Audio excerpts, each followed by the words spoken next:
let's get into it. Oh my god, I've hidden it. Okay, here we go. Yes. Okay, chapter 4. Hisua's single eye crawled its regard over Anae's list of ingredients. Her wrinkled dark brow knotted in a little frown. Last try didn't work, did it? Anae puffed her lips and lifted her shoulders. It worked, she said, just not exactly the way I wanted it to. The red guard shook her head. You've the knack, there's no doubt about that, but I've never heard of any formula that can make a person fly, not from anywhere. And this just looks like a mess waiting to happen. I've heard Lazarum of the Synod worked out a way to fly, Anae said. And maybe there was a synod conclave within 400 miles of here.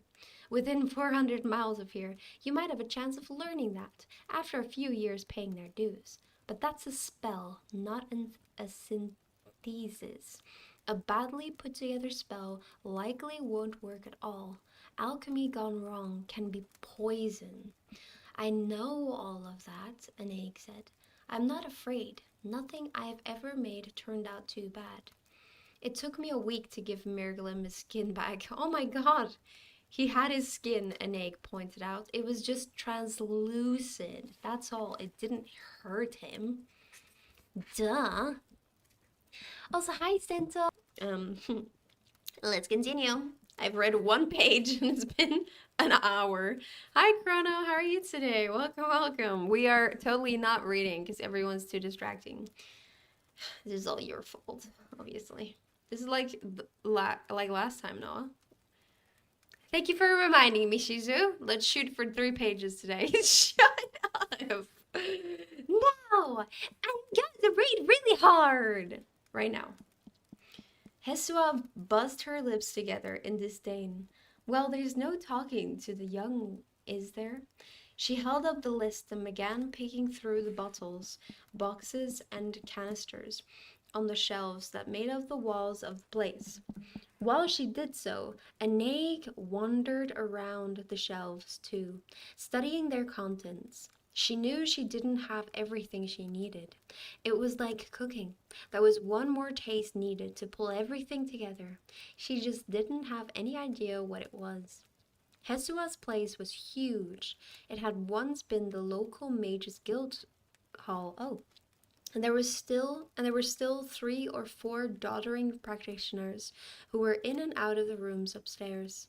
Hesua honored their memberships, even though there was no such organization as the Mages Guild anymore. Wait, it's gone?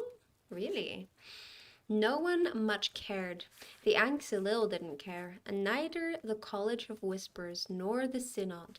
The 2 imperially recognized institutions of magic had representatives in Lilmoth, so they hadn't anything to say about it either.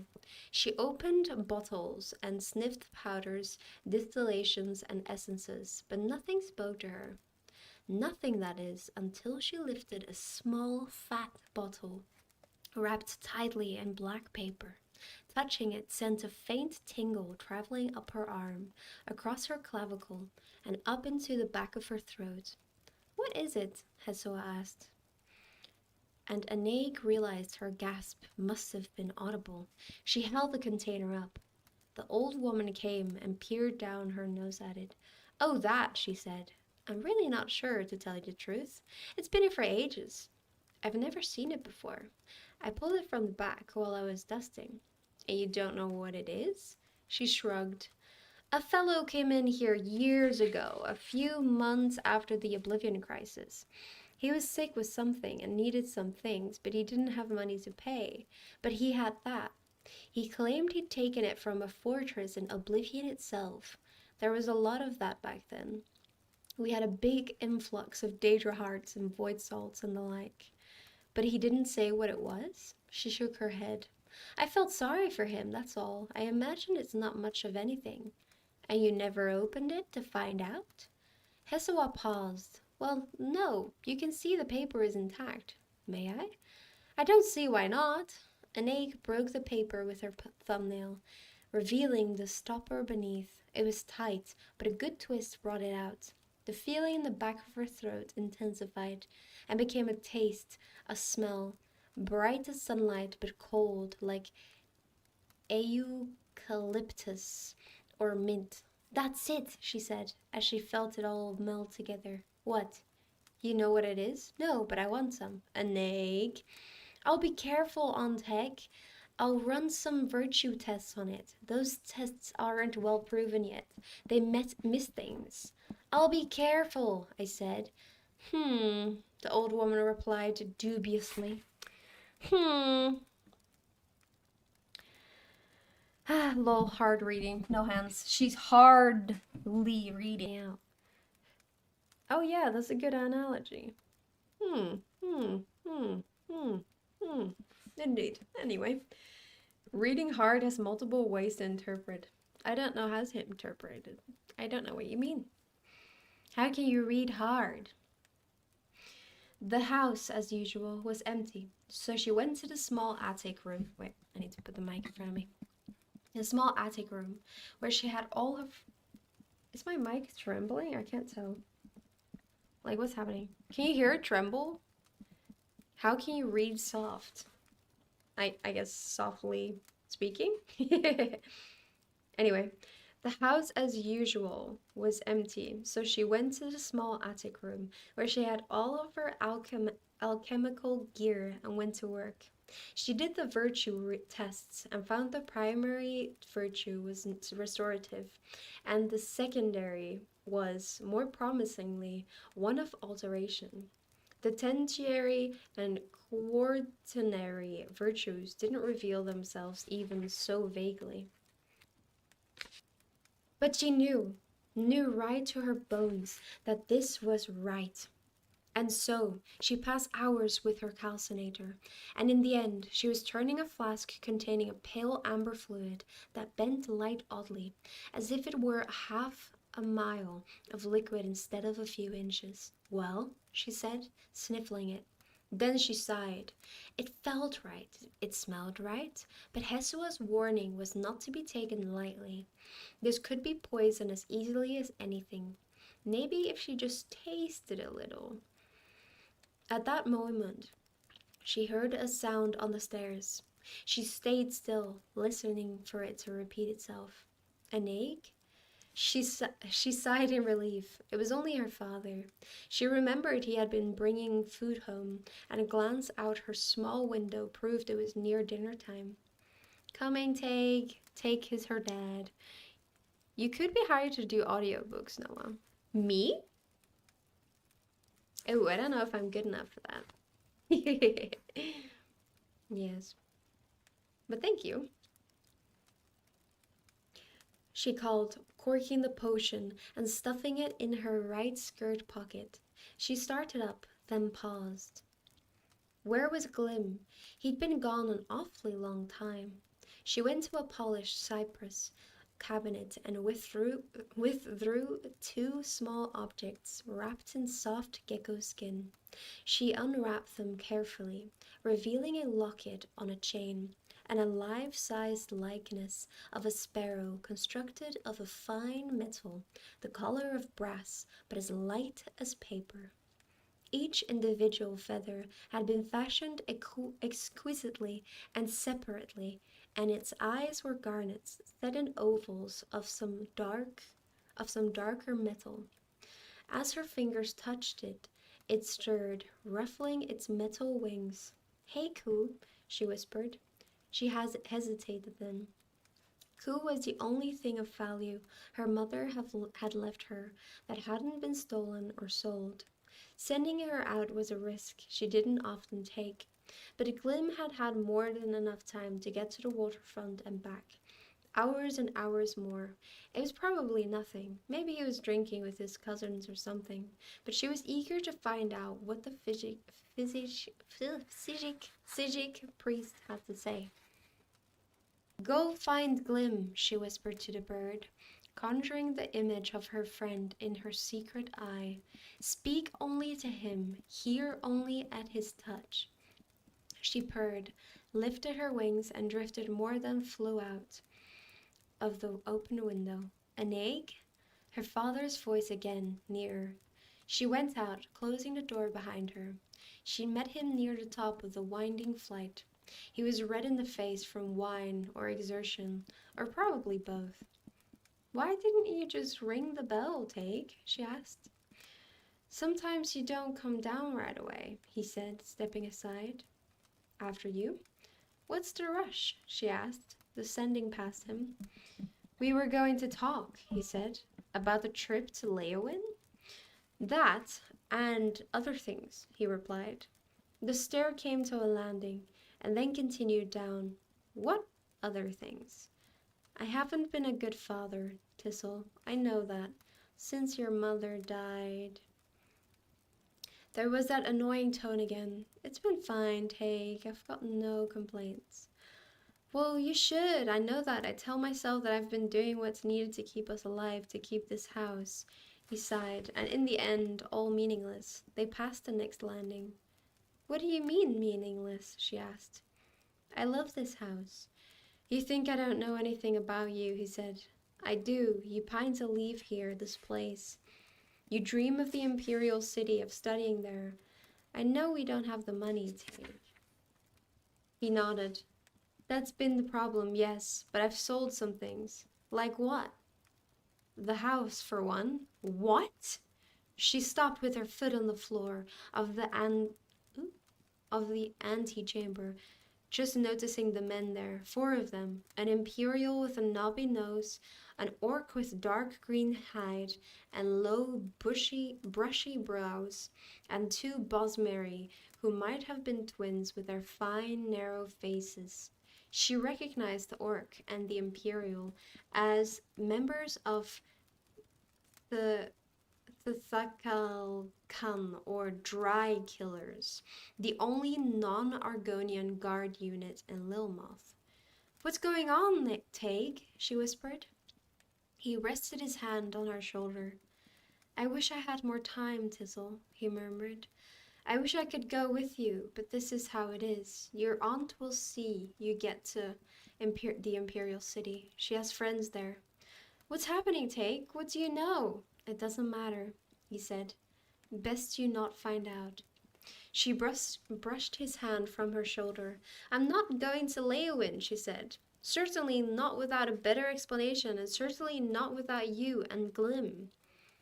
Glim, he exhaled. Then his face changed into a visage utterly alien to her. Don't worry about Glim, he said. There's nothing to be done there. What do you mean? She could hear the panic building in her voice. It was as if it had pulled itself outside of her and became a thing of its own. Tell me. Tell me! When he didn't answer, she turned and strode for the door. The orc stepped in her way. Don't hurt her, her father said. Aneg turned and ran as fast as she could towards the kitchen and the other door, the one that led to the garden. She was only halfway there when hard, calloused hands clasped on her arm. I owe your father, the orc growled, so you'll be coming with me, girl. She writhed in his grasp, and the others were all around her. Her father leaned in and kissed her forehead. He stank of black rice wine. I love you, he said. Try to remember that in the days and years to come, that in the end I did right by you. With half a bottle of Thaylol sloshing in his belly, Mirglim made his wobbly way back towards the old imperial district. He knew Aneg was going to be irritated with him for not returning sooner, but at the moment he didn't care that much. Anyway, it wasn't much fun watching her concoct her smelly compounds, which is what she had surely been doing all afternoon. He hadn't spent much time with his cousins lately, or with anyone except Aneg, really.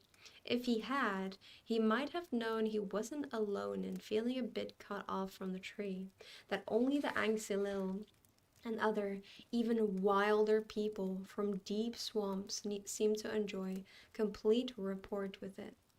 That was bothersome in a lot of ways, and perhaps most bothersome was that his mind, like many of his people, had a hard time believing in coincidence. If the tree was doing something strange at the same time a flying city appeared from nowhere, it seemed impossible that there wasn't some connection. Maybe Anaig's father was right. After all, the old man did work with the Ankh's Lil. Oh, I didn't know that. Maybe it was time to go, away from Lilmoth and its rogue tree. If it was rogue. If all the Hist weren't involved, because if they were, he would have to get out of Blackmarsh entirely. A light rain began splattering the mud-covered path as he passed beneath the pocket eroded limestone arch that had once marked the boundary of the Imperial Quarter. He whirl-jumped as a fluttering motion at the edge of his vision opened ancient templates. But what he saw there wasn't a venom bat or blood moth. It took him a moment to sort out that it was Anaig's metal bird, Coo. She must really be irritated, he thought. She rarely used Coo for anything. He blew out some of the water that had collected in his nose and flipped open the little hatchet that covered the mirror. He didn't find Anaig gazing back at him, though. It was dark, which meant the locket was closed. But it was emitting faint sounds. He pressed the bird nearer his ear. At first he didn't hear much, breathing, the muffled voices of two men, but then suddenly a man was shouting and a woman shrieked. He knew that shriek like he knew his own. It was Anaig. "Back here, girl," a hoarse voice growled. "Just tell my father you put me on the ship," he heard Anaig shout. "He'll never know the difference." "Maybe he wouldn't," hoarse voice grunted. "But I would, yeah? So on the boat you go." Anaig then vented a string of profanities, some of which she almost certainly had made up on the spot, because Merglim hadn't heard them before, and he had pretty much heard all of her arsenal of swear words and phrases, or thought he had. With a grunt, he turned around and started back down towards the dock. It seemed Anaig's father did know something so bad he'd had his own daughter kidnapped to get her out of town. Well, that was great. Now he felt worse about everything. He began to run. But doing well. Night. I pass. Well, I wasn't sure if that was an insult or not.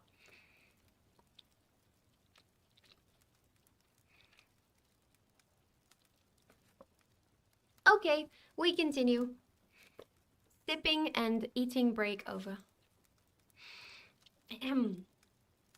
Chapter 5. Anaig thought she would have a chance to escape when they reached the ship, but her father's thugs and his money seemed to convince the captain, an Argonian so old that the patches of his scales had become translucent. Goodness, is that what happens? She and her things were placed in a small stateroom, about the size of a closet actually, and that was bolted from the outside, with the promise that she would be free to wander the ship once they were a few leagues from land. That didn't stop her from trying to find a way out, of course. The small window was no help, since she couldn't shapeshift into a cat or a ferret. She tried screaming for help, but they were facing away from the docks, so there was no one to hear her above the general din. She couldn't find a way through the door, and as it turned out, if someone had built any sort of secret doors or panels into the bulkhead, they were far too clever for her. That left crying, which she actually started before completing her search. Her tears were thoroughly mixed, anger, grief, and terror.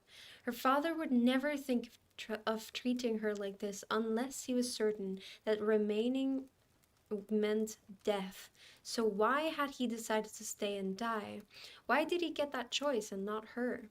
Once she got past the noisy stage of crying and settled into most dignified, ladylike sniffling, she realized someone was saying her name.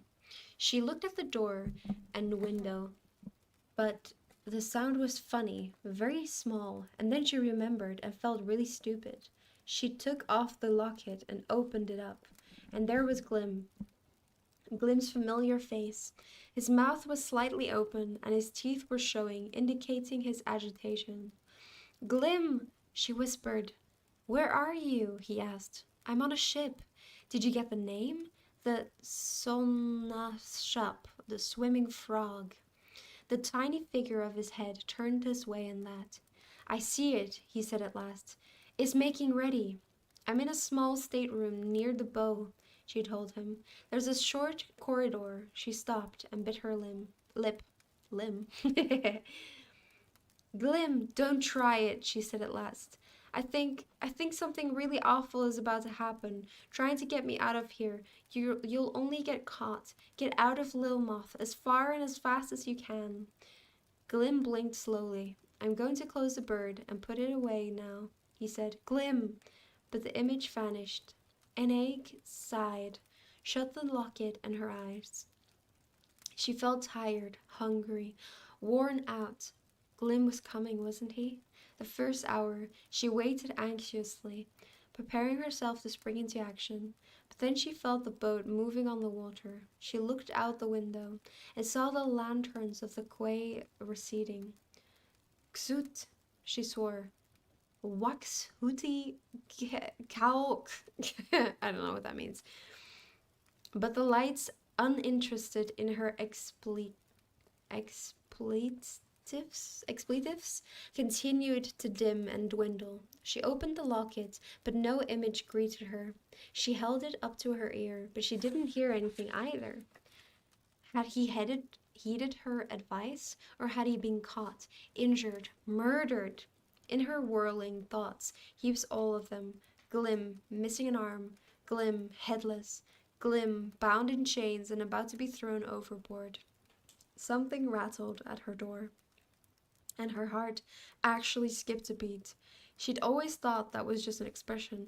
She stood, fingers knotted in wrists, and in fists she didn't really know how to use, waiting.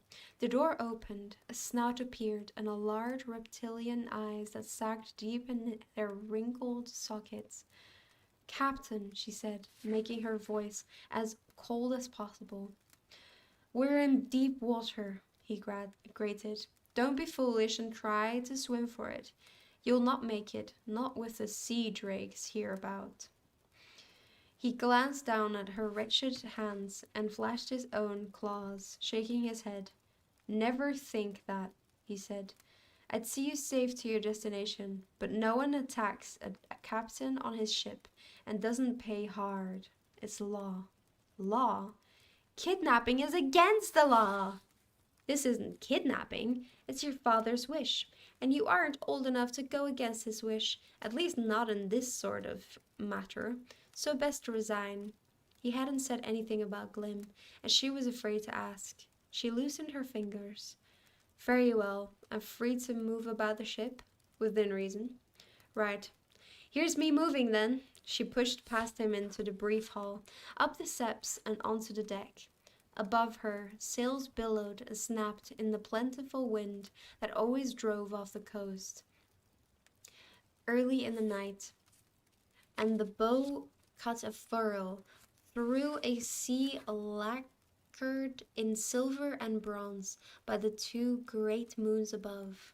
For a moment her fear and dismay were overcome by an unexpected rush of joy at the beauty of it, the adventure it seemed to promise.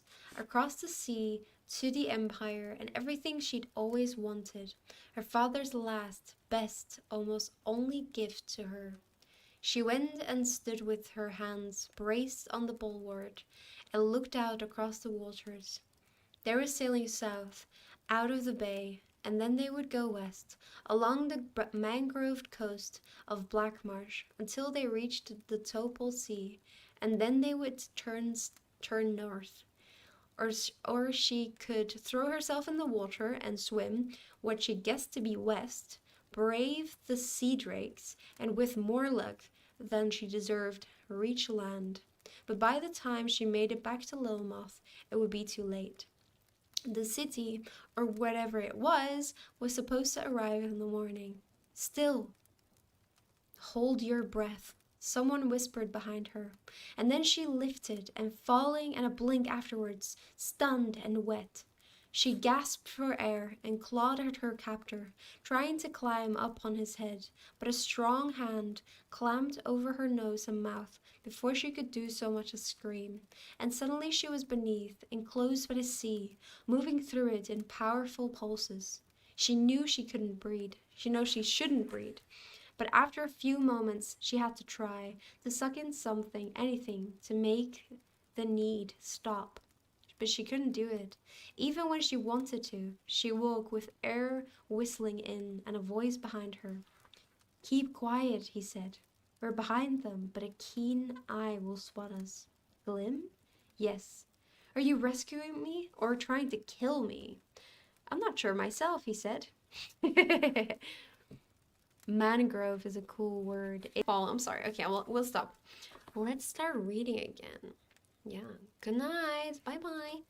Let's start reading again. I'm so sorry. I got so distracted. I love chatting with you guys. Munching on Danish butter cookies. Send a picture. I want to know what they look like. But anyway, let's continue. So, an egg fell into the water because a Glim pulled her into the water. And we don't know what he's doing yet. Read a recipe book, streamer. Honestly, maybe I should. Maybe that would be better for me. But then I'll get hungry. Okay. Glim? Yes. Are you rescuing me or trying to kill me? I'm not sure myself, he said. The captain said something about sea drakes. A distinct possibility, he said. So here's what we'll do. You hang tight to my shoulders. Don't kick or try to help. Let me swim for both of us. Try to keep your head under if you can. But it'll be shallow enough so you can lift it out for a few breaths when you need to, right? Okay, let's go then. Glim began digging at the water then, and after finding his pace with a human clinging to his back, he settled into a powerful, almost gliding measure. On land, Glim was strong, but here he seemed really powerful. A crocodile, a dolphin. After a few panicked moments, she had her head bobbing in and out of the water in rhythm with him and was actually beginning to enjoy the ride. She had never been a good swimmer, and the sea always seemed somehow deeply unfriendly, but now she felt almost a part of it. It was just then, as the last of her fears melted away, that Glim rolled and turned so quickly that she nearly lost her grip. The cadence broken, she gulped water, only barely managing not to inhale. Then the water itself seemed to slap at them. Glim was going even faster now, weaving and rolling, not giving her a chance to breathe at all. Again, a vortex seemed to jerk at them, and as they spun, she caught a glimpse of an immense dark shape against the moonlight glowing down through the water. Something like a crocodile, but with paddles instead of legs, and much, much bigger. Glim dove deeper, and her lungs began to scream again, but just as suddenly he turned back up, and in an instant they broke free of the sea's grasp, hurling into the air where the black gas in her chest found its way out, and one sweet sip of the good stuff got in before they struck once more down through the silvery surface. Agony ripped along her leg, and then Glim was doing his crazy dance again, and something scraped at her arm as she screamed bubbles into the water as her fingers began to lose their grip. But then they stopped, and Glim was hauling her up out of the water. He sat her down on something hard, and she sagged there, gasping, tears of pain seeping from her eyes. Are you okay? Glim asked. She felt her leg. Her hand came away sticky. I think it bit me, she said. No, he said, squatting to examine her. If it had, you wouldn't have a leg. You must have scraped against the reef. Reef? She brushed her eyes and looked around. They weren't on land, at least not the mainland. Instead, they rested on a tiny island, hardly more than a few inches above the water. Instead, at high tide, it would certainly be below water. She's too big to follow us in here, she said. Looks like the captain wasn't kidding about sea drakes. I guess not. Well, from here on out, we only have sharks to worry about. Ah, wow, that's nice. Yes, well, at least I'm bleeding, an egg managed to quip. Yeah, so maybe the next half mile won't be boring. But if there were sharks around, they didn't fancy the taste of Breton blood because they made it to the shore without incident. If shore it could be called, it was actually a nearly impenetrable wall of mangroves, crouched in the water like thousands of giant spiders with their legs interlocked. Anaig was pleased with the image until she remembered that it was from an Argonian folk tale, one which claimed that exactly what mangroves had once been, before they earned the wrath of the Hist in some ancient altercation and were transformed. Somehow, Glim found them a way through the mess, and finally to the sinking remnants of a raised road. How far do you think we are from Lilmoth? She asked. 10 miles, maybe, Glim replied. But I'm not sure we're well advised to go back there. My father's there, Glim, and your family too. I don't think there's anything we can do for them. What's happening, do you know?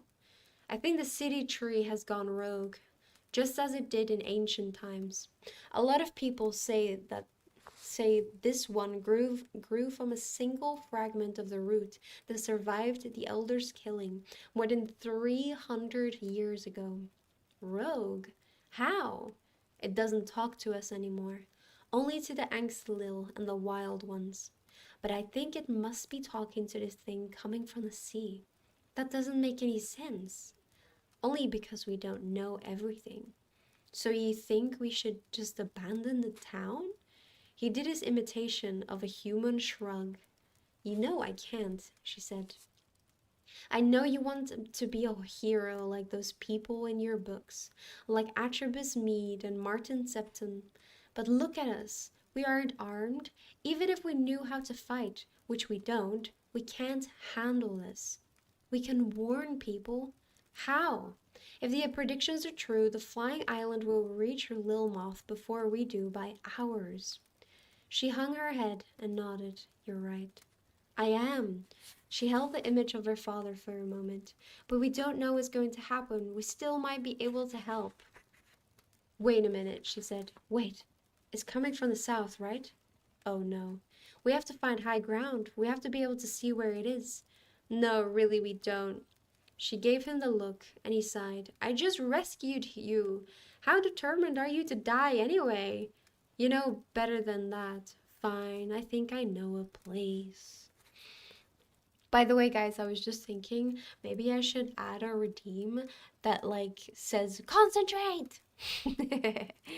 Off to bed for me. I got an early shift. Have a wonderful rest of the week, y'all. Goodbye. Bye, Bruce Starry. Thank you so much for popping in. Nice to see you. Bye bye. Bye bye. Good night. Good night. Bye bye. Bye bye. But yeah, I think having especially with reading streams, it might be good to just have something that it is my safe reminder. It's just a reminder to just concentrate on the book or stop yapping, or something. Yeah. Lurk, sup Noah. Hi Tom, I hope you're doing well. Hello, hello. I hope everyone's doing well. I hope you're all chilling out.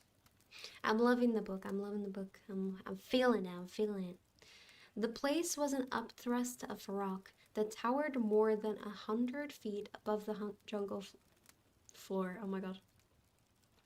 It seemed unclimbable, but that proved not to be a problem when Glim led to her cave. led her to a cave, oh my god, opening in the base of the soft limestone. It led steadily upward, and in some places stairs had been carved. Faded paintings that resembled coiled snakes, blooming flowers, and more often than not, nothing recognizable at all decorated the climb, and on occasional side gallery held often bizarre stone carvings of half tree, half Argonian figures. You've been here before, I take it? She asked. Yes, he replied, and made no other comment, even when she began hinting that one ought to be forthcoming. Rose was blooming in the east by the time they scaled the last of the stairs and stood on the moss and low ferns on the flat summit of the tabletop. It was quiet, dreamlike, and everything suddenly seemed turned around and impossible. What was she doing here, chasing this fantasy? Nothing was happening. Nothing ever happened. Kuth? Glim breathed. Oh my god, I can't say that word.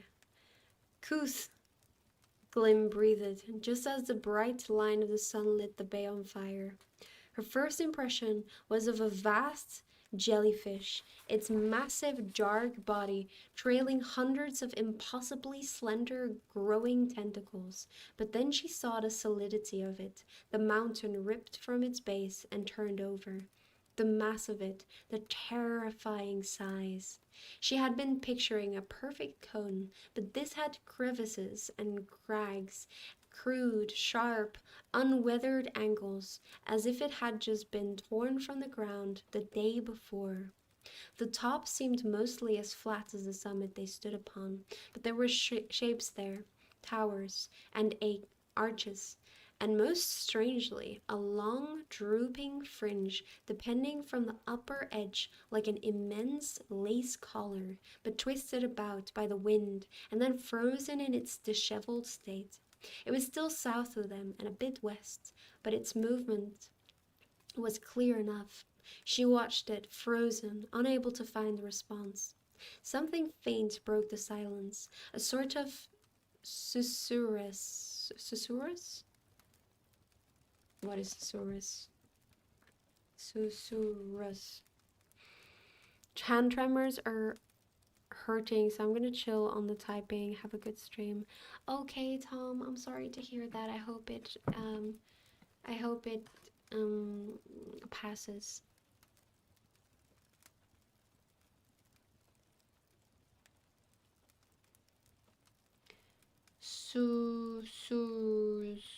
Susurrus is apparently a whispering or rustling sound. Interesting.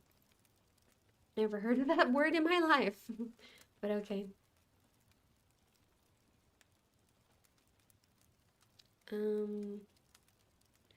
Susurrus. Something faint broke the silence, a sort of susurrus, a buzzing. She fumbled in the pockets of her dress, found the vial marked with an ear, and took a draught. The hum sharpened into not one voice, but many, vague, gibbering cries, unholy shrieks of agony and fear, babbling in languages she did not know. It sent scorpions down her back. What? She strained at the jungle floor below the island, where the sound seemed to be coming from, but couldn't make anything out through morning haze, distance, and thick vegetation. She turned her attention back to the island, to the glowing strands it trailed. They might have been spider silk, spun from lightning, some flashing briefly brighter than others. She realized they weren't trailing, but dropping down from the center of the base, vanishing into the tree tops, flashing white, and then withdrawn into the island's belly. As some came up, others descended, creating her original impression of a constant train of them. Amidst the bright strands, something darker moved. Swarms of something. They might have been hornets or bees, but given the distance, that would make them huge. Emerged from the stone walls and hurtled towards the jungle below, but at some invisible line, a few hundred feet below the island, they suddenly dissolved into streamers of black smoke, then vanished into the I can't speak! Into the treetops. Unlike the threads, they did not reappear. Glim, she whispered. You learn something new every day. You do. Whenever I read English books, I always find such new words. I'm like, I've never ever heard anyone say this ever. But then again, in books, you do use way more vocabulary, don't you? Because it's more of like a descriptive thing that you wouldn't use in everyday life. So that makes a lot of sense. But still, I can't believe that I still learn new things. English language wise, of course. Glim, she whispered. She turned and saw him going back down the steps. Only his head was visible. No, Glim, I've changed my mind, she said, trying to keep her voice low despite the distance. We'll wait for it to pass. It's doing something. Glim's head vanished from view, seized with fresh terror. She bolted after him. He was easily caught. He wasn't moving fast. But when she did catch him, his eyes were oddly blank. Glim? What is it? Going back to start over, he murmured vaguely. Or at least that's what she thought he meant, because he was speaking in Gen, a deeply ambiguous tongue. He might have been saying going back to be born, or any of then other things that made no sense. Something's wrong, she said. What is it? Back, he replied. He kept walking. For another 10 steps, she watched him go, trying to understand, but then she knew she didn't have time to understand, because the howling and screaming was beneath them now, echoing up through the caverns. Whatever they were coming. Oh my god, this is so scary! What is happening? Who's screaming? It's like a horror movie. She caught up with him and tickled him under the jaw. When his mouth gaped reflectively, she'd had a lot of fun with that when they were kids. She poured the contents of a vial into it. He closed his mouth and coughed. She drank her own dose. It felt like a cold iron rod was being pushed down her esophagus, and she coughed violently. The world spun dizzily. No, it wasn't the world, it was her. She and Glim were out of the cave and 10 feet above the summit, then 20, but spinning crazily. She thrashed, trying to catch his hand before they drifted too far apart, and finally got his wrist. That stabilized them a bit, which was good, but now they were picking up speed, and they were aimed straight at the floating island. Turn, she shouted, but nothing happened. As the stone loomed nearer and nearer, she desperately tried to imagine another destination, her house, her father's house back in Lilmoth. That worked, for they turned, slightly, then a bit more. But then Glim grunted, trying to shake himself free, and they were suddenly janked back towards the thing. Anaig felt her grip breaking, and knew even if she managed to turn, she was going to lose Glim. He wanted to go down, but more than that, he wanted to go to that thing. So she picked the deepest crevice she could see and focused on it, and the wind became a thunder in her ears. Glim's will appeared to relent, and they began to pick up speed. Something seemed to draw through her, as if she had somehow passed through a sieve and had not been shredded, and then that too was past. Walls of black stone reached around her like an immense cloak, and then she felt weight return, and the sure grip of the world renew. The trees are speaking Argonian? You think? Maybe. Scary, scary, I don't understand. I'm a bit lost in the book right now.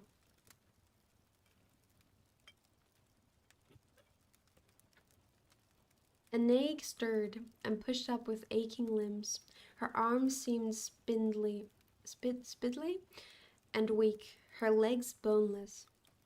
Her palms were pressed against thick, grained basalt, and she rested at the base of the vertical crevice she had aimed for.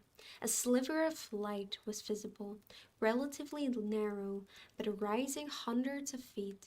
It felt somehow as if she were in a temple, and the sky itself some holy image. Glim was a few yards away, thrashing feebly. Glim, she hissed. Echoes took up even that faint cry. En? His head twisted in her direction. He seemed to be back in his eyes. You break anything? She asked him. He rolled into a sitting position and shook his head. I don't think so, he said. Where are we?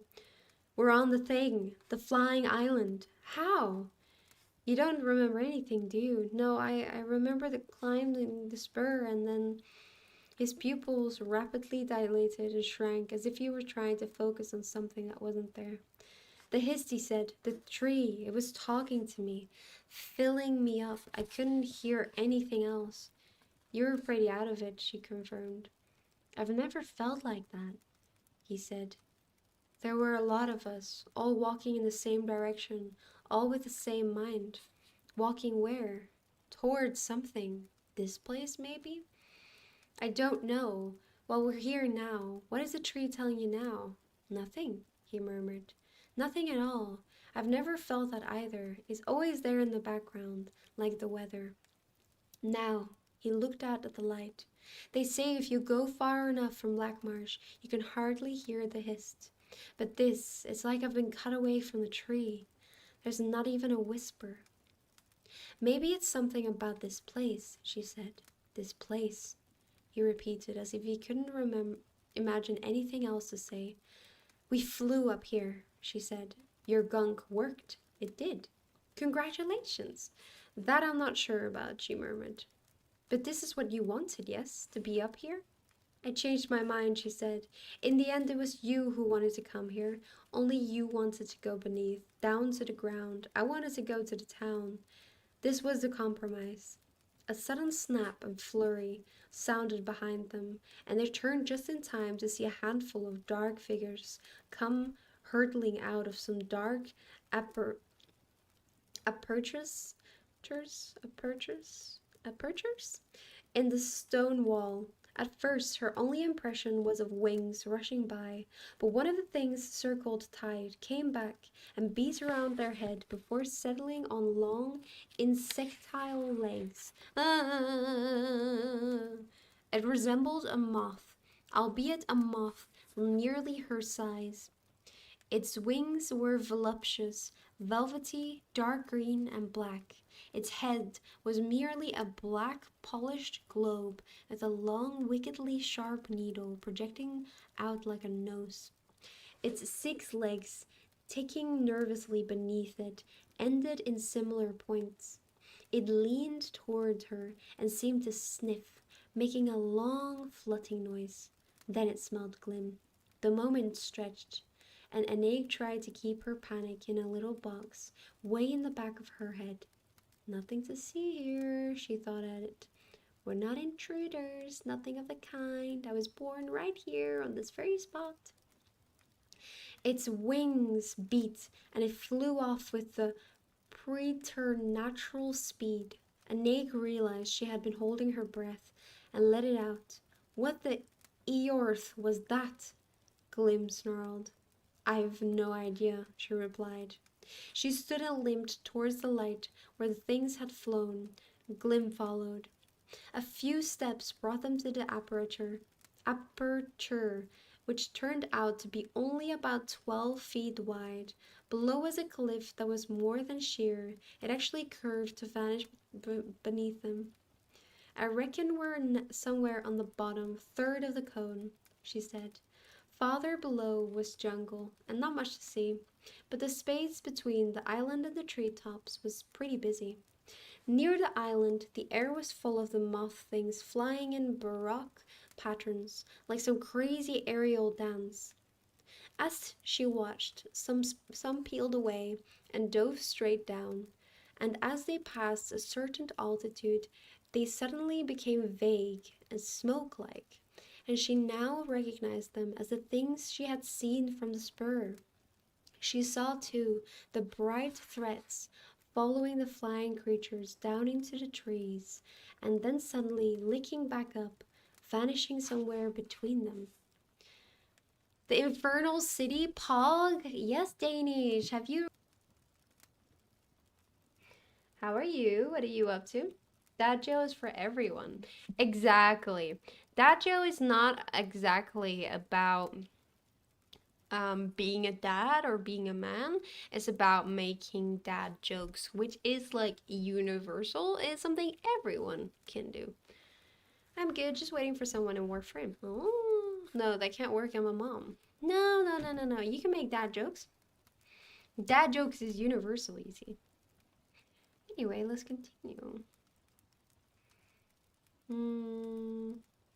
Right. What am I seeing? She wondered aloud. I think it's what we're not seeing, he replied. What's down there beneath the trees? I fear you're right. The day waxed on. Now and then more flyers went past them, and occasionally they had a glimpse down through the canopy, where something was moving, but the opening was never enough to discern what. And then, inevitably, they reached the rice plantations south of Lilmoth, and finally they had a fuller picture. The distance fooled her at first, and she thought she was seeing some sort of ant or insect, as if maybe the flyers were transforming into land-bound form. Then she adjusted scale and understood that they were mostly Argonians and humans, although there were a large number of crawling horrors that must have come out of the sea. She recognized some of them as droig from her books. Droig! I know that's not how you say it, but I like saying it like that. Others resembled huge slugs and crabs with hundreds of tentacle limbs, but for these she had no names. Many of them were marching all in the same direction, but others ran off in swarms. It was all very abstract and puzzling, until they reached a village Anaig guessed to be Hairguard Plantation, one of the few farms still run mostly by Bretons. She could see a group of them drawn up behind a barricade. It wasn't long before they were fighting, and Anaig's horde mounted. She wanted desperately to look away, but it was as if she no longer controlled her muscles. She saw a wave of Argonians and sea monsters wash over the barricade, and like arrows of mist, the moth things plunged into the fray. Wherever they fell, a silvery thread followed, striking the body and reeling up brighter. The moths simply vanished. The wave passed, leaving the bodies of the dead Bretons behind, pushing on into the village. Oh my god. Goodness. Oh, thank you, Lucky. I really appreciate it. Thank you very much. Hey, Humpty Humpty had a great fall. I liked winter, though. I don't get it. I don't get it. I'm not advanced enough for this joke, I'm afraid. But thank you very much. Thank you very much for cheering. I appreciate it. Thank you very much for the support. I can put you into that jail as a pity reward if you want, Lucky.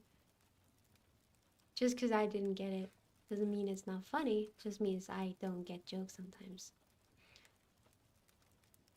But then the dead stirred. They came to their feet and joined the march. Oh my god, when someone said that in chat, I thought they were lying. Who said that? Who spoiled the book? God damn it. But then the dead stirred. They came to their feet and joined the march. Anaig was sick then, and although there was little in her belly to lose, she went double, retching. It spent her, and she lay trembling, unable to watch more. So, she heard Glim say after a moment, so this is what the tree wanted. She heard the pain in her friend's voice, and despite how she felt, dragged herself back to the edge and opened her eyes. Again, her first impression failed her. She imagined she was seeing an Argonian army standing shoulder to shoulder, ready to slay this foul enemy as they had the forces of Dagon in times past. But then she got it. They're just standing there. They aren't fighting. Glim nodded. Yes, the air was thick with flyers and threads. I don't understand, an egg wailed. Why does the tree want your people to die? Not all of us, Glim whispered. Just the Lukiol, the assimilated, the tainted, the Anxilil, the wild ones. They're gone away. They'll come back after this is over, and every imperial taint will be scoured. It's mad, she said. We have to do something. What? In 3 hours, every living thing in Lomoth will be dead. Worse than dead. Look, we're here. We're the only ones who have any chance of doing anything. We have to try. Glim watched the slaughtered below for another few breaths, and in that moment she feared he was going to fling himself down to join his people. But then he let out the long, undulating hiss that signified resignation. Okay, he repeated in Tamrielic. Let's see what we can do. Noah getting mad about spoilers where she's literally spoiling the entire book for us right now. I'm not spoiling it for you. I'm reading it for you. What do you mean? So the history racist classes? This is what I'm hearing. Like they are killing just the Lukiul, which is I guess a clan of Argonians that are more imperial centered, so not the Anxilil. So maybe they aren't as loyal to the Hist, which the Hist don't like. Everybody on Terra. No, but why are the Hist races? They're like ancient. Trees, that is.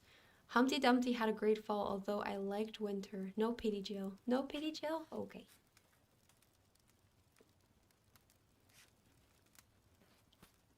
But like, damn, this is horrific. Whew. Christ. They left the edge and walked back into the crack. The holes that the flyers had come through were high, and the climb looked difficult, but the split in the island continued back, gradually sloping down. Daylight was soon behind them, and while the ghost of it followed them for a while, eventually they were in near complete darkness. She wished she'd foreseen this. One of her earliest concoctions had been to help her see at night, but without any proper materials or equipment, there wasn't any way to make one now. The going was easy enough, though. The walls remained about twice her shoulder width apart, so it was easy enough to keep a hand on each rough surface. The floor was a little uneven, but after a few stumbles, her feet grew cautious enough. She could hear Glim breathing, but after they left the edge, he hadn't said anything, which was just as well, because not only would it be foolish to make any more noise than necessary, she didn't feel like talking either. She reckoned they had gone a few 100 yards when she saw light once again. At first, just a veneer on the stone, but soon enough to see where they were stepping again. A good thing, too, because the path led them to another cliff. This one opened in the belly of the mountain, a vast dome-shaped cavity, open at the bottom so they could once more see the destruction of Lilmoth. They were already over the old imperial quarter, where her house was. Take, she whispered.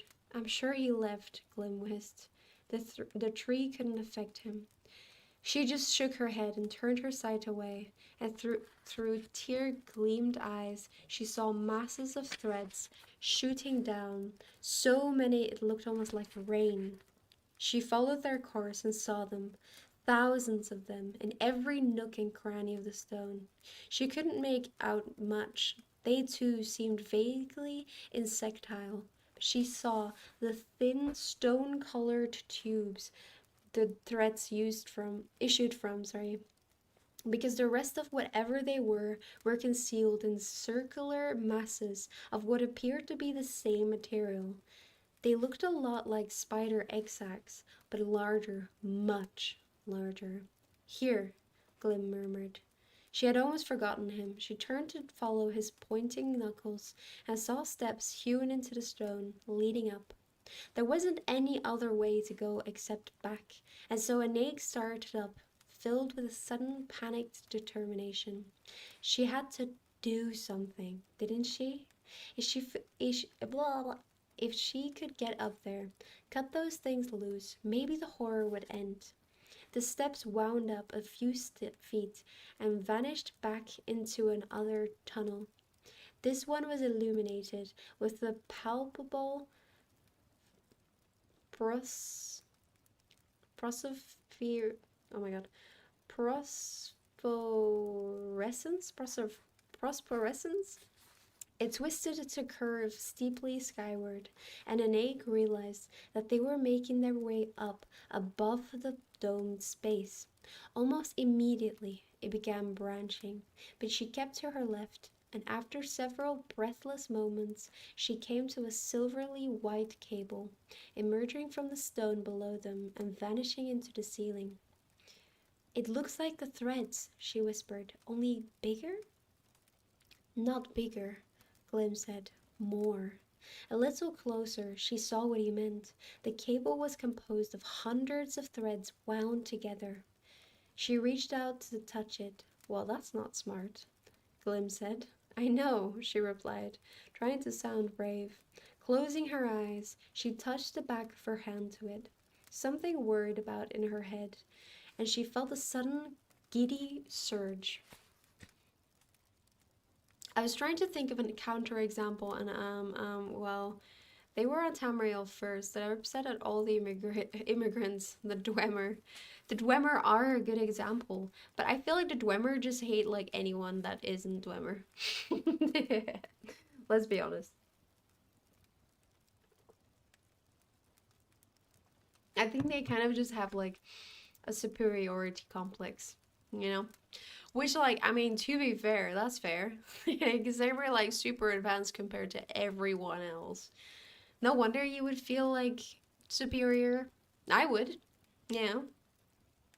It's like living with cavemen when you have a PC, you know? It's just, yeah. It's not a complex if it's true. the the Bosmer are probably the least racist. They'll have anyone for dinner. Oh, that's so funny. So true as well. No lie was told.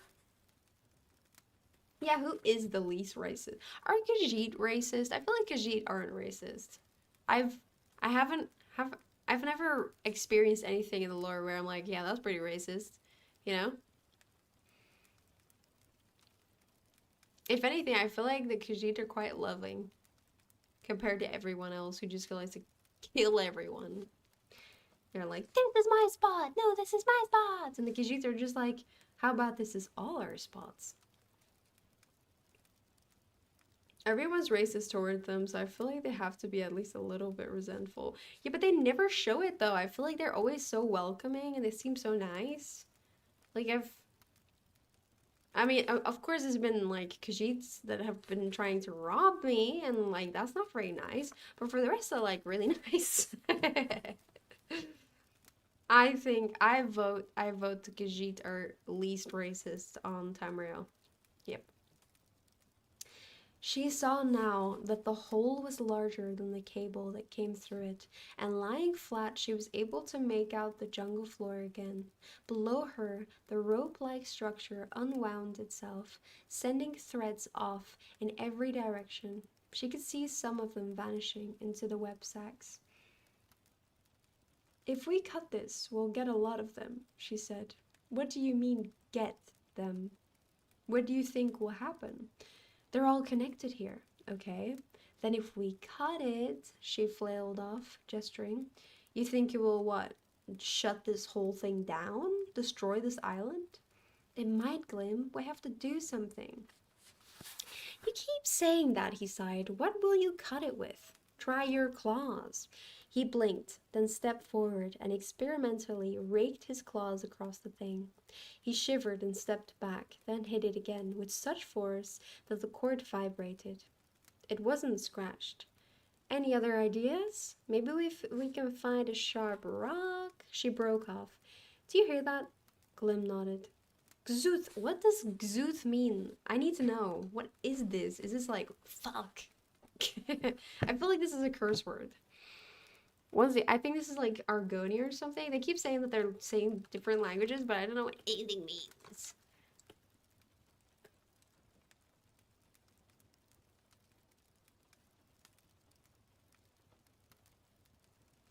In the Elder Scroll, Gzuth is a profane exclamation similar to "damn it." Okay. Gzuth. Okay, cool to know. Good to know. Good to know. Good to know. The Argonia version of Enwa. No, the Enwa is like outsider. Zeus is like, damn it. You know, like they keep saying like fuck, oh my god, shit, oh, you know. Khajiit are low-key racist. They won't say it to your face, but they'll cheat you and make jokes and be ironic about it. When? I've never seen them do that ever. I think it's pressures, but not protected. That is foolish. And if Khajiit takes that thing, it is not fool's fault. It is fool's fault, not Khajiit. This is true. The Dunmer are by far the least racist. That is so not true. Every elf is racist to change my mind. Okay, actually, I guess Bosmer kind of, not really, but still. They do hate everyone equally, especially other Dunmer. They literally have slaves. What are you talking about? They have Argonian and Khajiit slaves. Like, be so for real right now. Why don't they have human slaves, huh? Tell me that.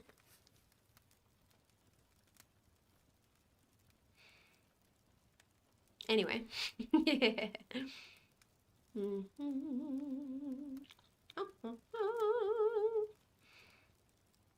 She followed their course and saw them, thousands of them, in every nook and cranny. Oh wait, sorry, I've already read that. My bad, sorry. Xuth! Because somewhere in the passages she could hear voices shouting, several of them. Come on, she said, and started up another branch of the tunnel. They kept going, taking random branches, but the voices were gradually growing louder, and there was little doubt in her mind now that they were being pursued. By what, though? They have slaves of all races, Noah. I have never, ever, ever seen that. They do have human slaves, but the Empire got kind of upset about that. And you literally buy a Dunmer slave during the main quest to marry off to some dude in a tent. Yeah, but it wasn't a human, was it? It was a... I swear it wasn't a human. They do hate... I swear it wasn't a human. What are you chatting about? Anyway. No, but that slave trader also had our Imperial first... I did not see that at all. Whenever they came to a turn that seemed to go down, she took it, reasoning that so far they hadn't been bothered by anything from that direction. But inevitably, the passages seemed to move them upward. She couldn't have known, could she? Could she? How big this was all going to be, how utterly beyond her. It was ridiculous. As if the gods had decided to punctuate that thought, the tunnel suddenly debouched onto a steep ledge that vanished into the interior space of the island. She drew up short, panting, but Glim grabbed her arm and they were suddenly skittering. Sorry, oh my god. And they were suddenly skittering. Help? Down the tilted surface. Sorry if you can hear Koopsie. Oh my god. Koopsie's shouting. I think he's losing. I think he's losing. He's like shaking his desk, I think. Sounds like an earthquake. At least he's not desk slamming. I thought I was a Breton, but the point still stands. I don't remember seeing that, but like, consider me corrected. At least there are no Redguard slaves in Morrowind, lol. That might have been too spicy even for early. Oh, I see. I get what you mean. Yeah. Spicy!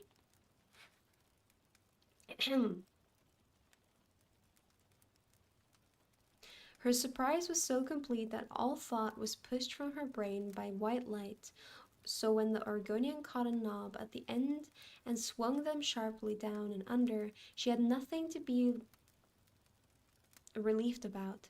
She found herself on a rounded, springy surface. It was one of the whip sacks. Glim pulled her up to where the thing was anchored to the stone. The sloping shelf now a ceiling above them, and they crouched there, trying to calm their breathing for many long moments. A voice suddenly spoke above them, in a tongue that sounded teasingly familiar. The voice might have been that of a man or Mur. Another stranger voice replied. This time she caught a few words. It was Marish dialect of some sort. She closed her eyes, focusing on the sounds. Could be dead already, she made out. We can't take that chance. He'll have our heads if another Verumas gets them. Who else is looking for them? Word gets around fast. Come on, let's try this way. The two continued talking, but the sounds grew gradually more distant until they faded away. As the voices diminished, she heard Merglin resume breathing. I don't suppose you understood any of that, he asked. Remember how you used to make fun of me for studying Old Elnofex? She asked. A dead language? Yes. His throat expanded and he huffed. They were speaking Elnofex? No, but it was enough like it for me to understand it. And? Someone saw us fly up here. They're searching for us. Who? Whoever lives here. There was a word I didn't understand. Verumas. But it sounds like there are more than one bunch trying to find us. Wonderful. So, what do we do? To her surprise, she suddenly knew. She fumbled in her jacket and pulled out Ku. Go to the Imperial City, she said, her voice surprisingly steady. Find Crown Prince Atribus. Oh my god, he's being introduced, no way! Speak only to him, hear only in his presence. He will help us. She saw him in her mind's eye, her own imagining based on the portraits she had seen. Ku clicked and tinged, and then flew off, dodging gracefully through the filaments, diminishing a speck, gone. How does that help us? Glim asked. Why should Atribus care what happens to us? This thing isn't going to stop at Lilmoth, she told him. It'll go on through all of Tamriel, and you're right, we can't stop it. You and I, most likely, will die or be captured. But if we can survive a little while until Ku reaches Atribus, listen to yourself. If Ku reaches him, and at least one of us survives, we can tell him what's happening. Atribus has armies, battle mages, the resources of an empire. What he doesn't have is any information about this place. Neither do we, and it will be days at least before Ku reaches the Imperial City if he does. Then we have to survive, she said. Survive and learn. Survive what? We don't even know what we're up against. Well, then let's find out. I have a better idea, Glim said, pointing to the oily black snout emerging from the cocoon. Let's grab onto one of those strands and ride it to the ground. Aneg frowned. They're moving too fast. Anyway, we'd just be down there where everything's dying. He paused, looked at her as if she was crazy, and then rolled his eyes. You were kidding, she said. I was kidding, he confirmed. I thought he was serious. They gave them less intelligence, though. What did Todd mean by that? Did they? I don't think they did. I feel like Redguards are really cool people. I mean, their sword singers and everything are one of the best fighters like of, Tamriel history. And, their culture is like really fucking sick as well. Like, I don't think they're less intelligent at all. There are dialogue keywords for all races that you can ask people about, and some Dunmer interpret that you asking about which ones make the best or worst slave to be fair. Really? What, do they actually say that? Like, no, they suck at as a slave. He meant the character stats. Red guards are melee fighters, so they have boosted strength and standard intelligence. Oh, I meant the in-game stats, but yeah, their lore is really cool. Can't wait how they'll ruin it. Oh, I really hope not. I mean, especially with how established they are now, I feel like it'd be such a shame if they threw that in the bin, wouldn't it?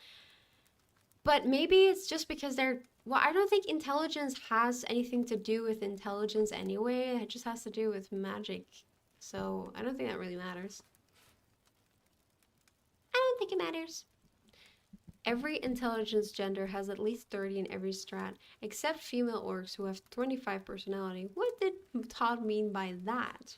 I don't know. I don't know anything. I've never thought about that at all.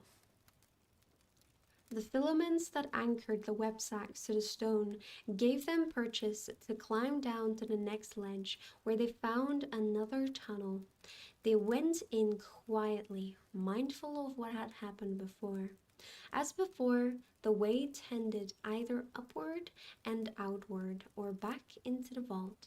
After perhaps an hour, they came across one of the now familiar cables.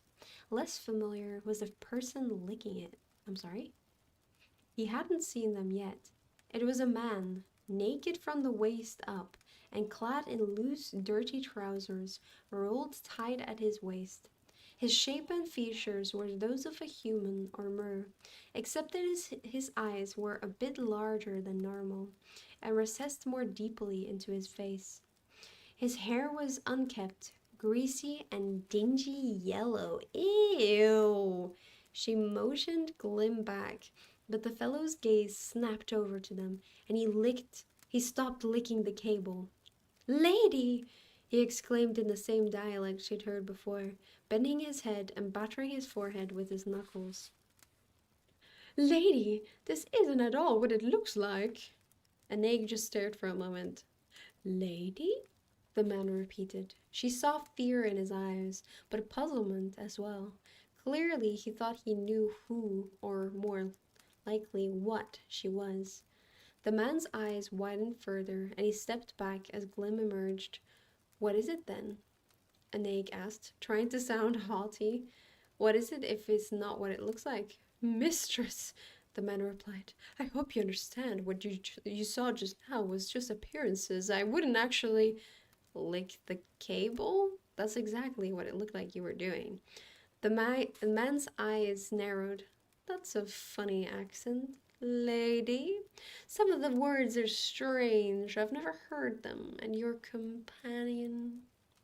Who are you? Anag asked, feeling her feeble attempt at a bluff crumbling.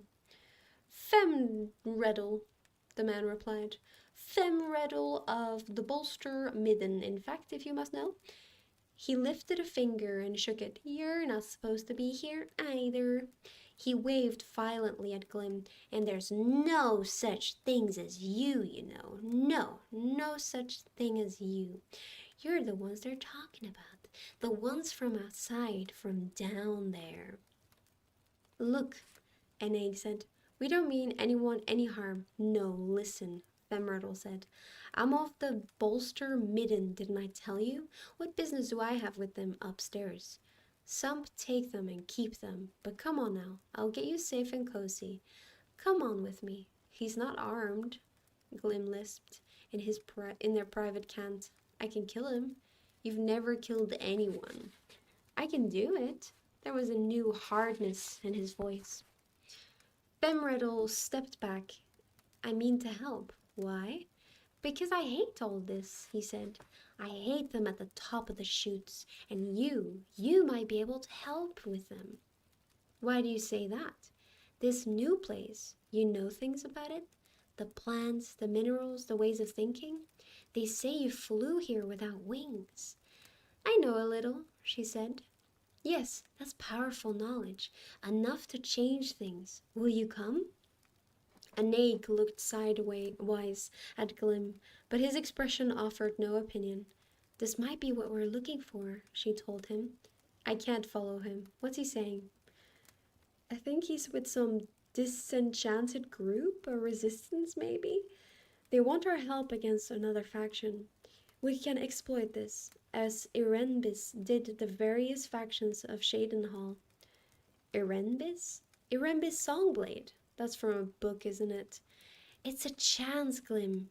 You agreed we have to do something. Something it is, then, he replied. Oh. Pugger, pugger, pugger, pugger.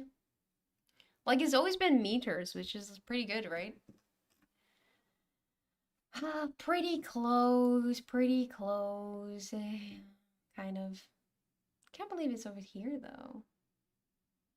Did not recognize that at all. View game summary. I mean, that's not good, but it's not the worst. It's not the worst. I think I wandered into a Forsworn camp and vampires around here. I see. No, it's been a while since I've played. You can do better. I know I can do better, but like I need to end stream. It's a bit late. But like, I feel like I've always been kind of in the right area at least. Like all of these are in the right vegetation. This not really. I'm just close enough. It's decent. Like yeah, I mean it's not exact locations, but it's always like I know what area, general area it is. Like all of these are in the right category. It's just like not specifically where. Yeah. But yeah, let this. Yeah, you guessed the regions right. Yeah, I know my regions at least. Yeah. Good job. It was a fun watch. I'm glad you had fun watching. Yes. But yes,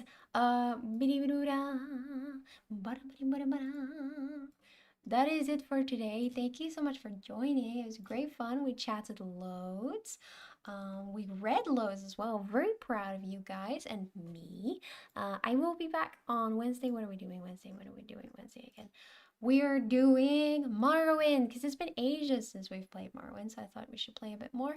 And then on Friday, we've got Red Dead Redemption, and then I won't be here like all week next week. So you shall have to miss me, but I will see you very soon. Good night, everyone. Please take care of yourself. Eat enough, sleep enough, all that very important. If you don't, I will be your walls and all that very good stuff. But yeah, take care of yourself, and I will see you on